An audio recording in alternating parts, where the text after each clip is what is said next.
Hi everyone, my name is Jess and today I'm going to discuss with you 3 simple steps to managing customer escalations. All right, let's go ahead and get started.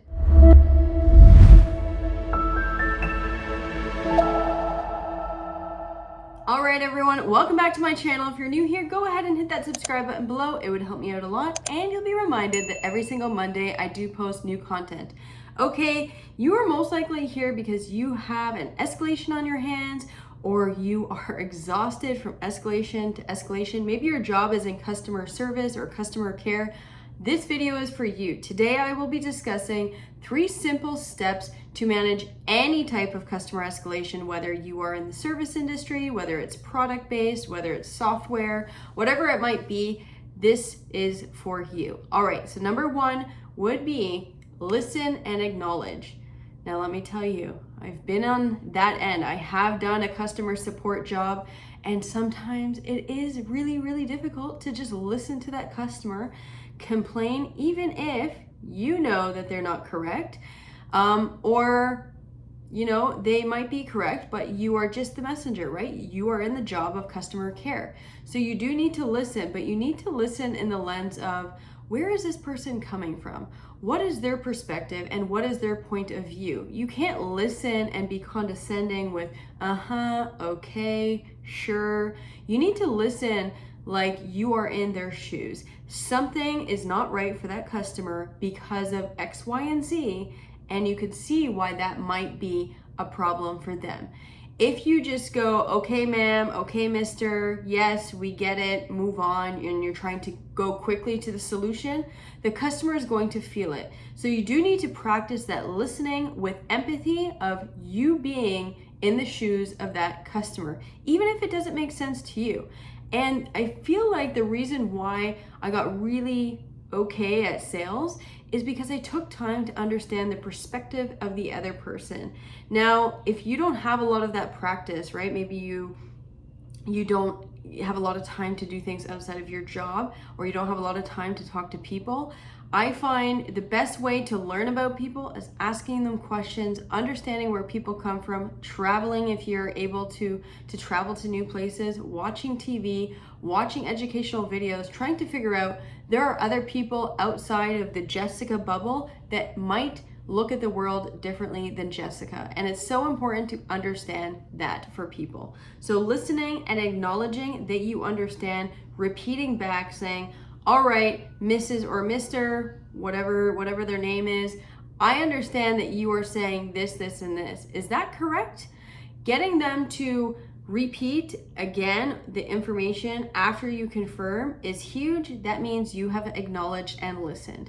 Now, step 2 would be to investigate and find a solution. So after taking all the notes of you listening and acknowledging what they're saying, you need to figure out, what was the problem? Where did the service go wrong? Where did the product go wrong? Write it out, try to investigate, especially if it's supposed to be handled on the phone. You probably have some sort of decision tree matrix in your call script. If you're a smaller organization, you might not have a call script, and that's okay, but you're gonna need to figure out a solution and investigate what really happened. Now, whether that's live or in a couple of days after the phone call, then you need to call back the customer or tell them live. So this is what I found out after doing research. This, and this have happened, and that is why we continue to run into this problem. Now, that was just number 2, right? Investigate, find a solution that works for the customer, but also works for the business.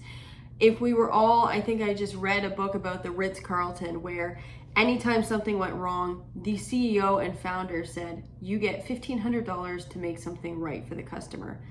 I have never heard of this from other companies, being able to just give away dollars or give coupons or give free things. Usually it doesn't happen. So you need to find a solution and let the customer know you need to meet in the middle somewhere. You're not able to give something for free, depending on what the problem was, but do find a solution that works for the customer and that works for the business.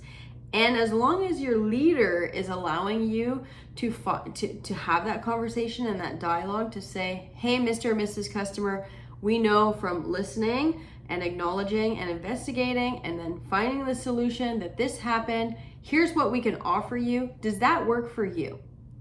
then pause, allow the customer to say why or why not it works, and then kind of go back and forth. It's a little bit of selling and negotiating of what is going, to be that solution for both parties. And then after you have agreed upon that, my number 3 is follow up and prevent further problems. So follow up to say, maybe it's a week, maybe it's a couple of days, maybe it's an email, but making sure that email is a personal email, have a personal touch, not just a copy and paste of a template that your organization has given you. Really adjust that template and say, hey, I really enjoyed our conversation because of this, this, and this. Show that you listened, show that you investigated, and show that you found a solution. Now, in that email or phone call, hey, how is this working so far for you? How is that solution? Is it what you thought of? Is it, can we do more? Can we do less? Getting that feedback and following up to prevent further issues with that customer would do wonders. I'll give you an example. Just got back from maternity leave and I bought a high chair. Now this organization, it took 4 months to deliver this high chair. I was quite upset, as anyone would be if you bought something and you had to wait 4 months. So I called the company and I said, hello, wondering what's going on. They didn't listen, they didn't acknowledge, or maybe they acknowledged that there was no high chair.